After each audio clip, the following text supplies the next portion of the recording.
አሰላሙ አሌይኩም ወራህመቱላሂ ወበረካቱ። ውድ የተከበራችሁ የዩቲዩብ ተከታታይ ውዴቶች እንዴት ናችሁ? ሰላም ናችሁ ወይ? ከእኔ ጋር አልሐምዱሊላህ። ስራ፣ ጤና፣ ፊያ እንዴት ይዟቸዋል? ሁሉ አማን ከእኔ ጋር ወሊላሂ አልሐምድ። እስኪ እንደው ዛሬ አንዲት ምከሩኝ ብዬ ነው የመጣሁት። አገር መግቢያዬ ዘርሷል። ቢያንስ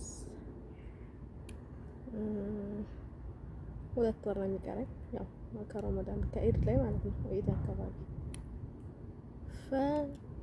ልሂድ አልሂድ እኔ እንጃ። ልግባ ሀገሬ ወላ በዚሁ ልቀመጥ የሚለው ትንሽ እንትን ብያለሁ። ያው እንግዲህ ከሀገሬ ተወጣሁ ቆየሁኝ። ቤተሰቦችም ጋር ያው በስልክ ነው እንጂ በአካል ቆየሁ። የሰው ሀገር ነው ደግሞ ታውቃላችሁ፣ አይለቃችሁም፣ አይለቅም። የባሰ ነው እንጃ። ብቻ እኔ አላውቅም። ልነሳ ስል የሆነ ሚዜ ነገር አለ። በቃ ሱብሃንአላህ። እንግዲህ ዱንያ አትሞላም። ያው በዱንያ ሳይሆን ዱንያ አትሞላም።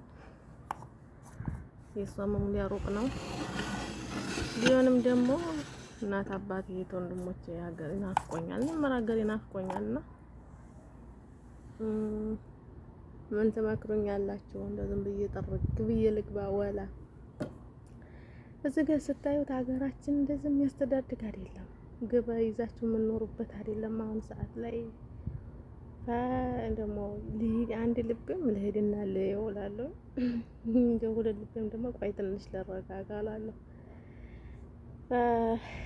እንግዲህ የስደት ኑሮ እንደዚህ ነው እላችኋለሁ። እስኪ ምክር ሂጂ ወይም ቆይ አሁን ቀስ በይ ተረጋጊ።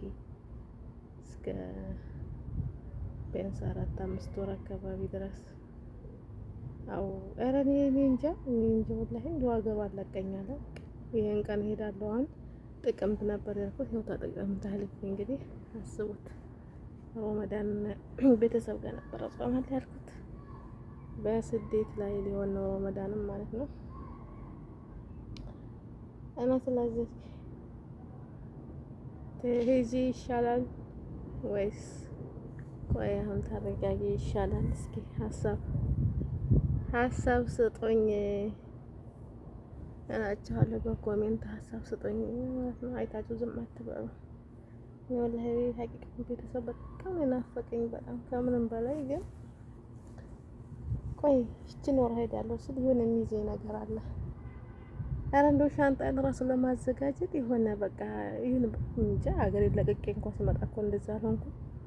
ልክ ሀገራችን ለቀን እንደምንወጣ እንደዛ ነገር ሆዴ በቃ ባርባር የሆነ አላሁ ሙስተዓንና እንደዛ ነው እላችኋለሁ። እስኪ እናንተስ ምን ትላላችሁ?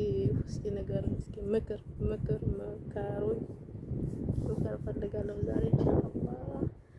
እንግዲህ ሰብስክራይብ ላይክ ማድረጋችሁን አትርሱ። መልካም ምሽት ይሁንላችሁ።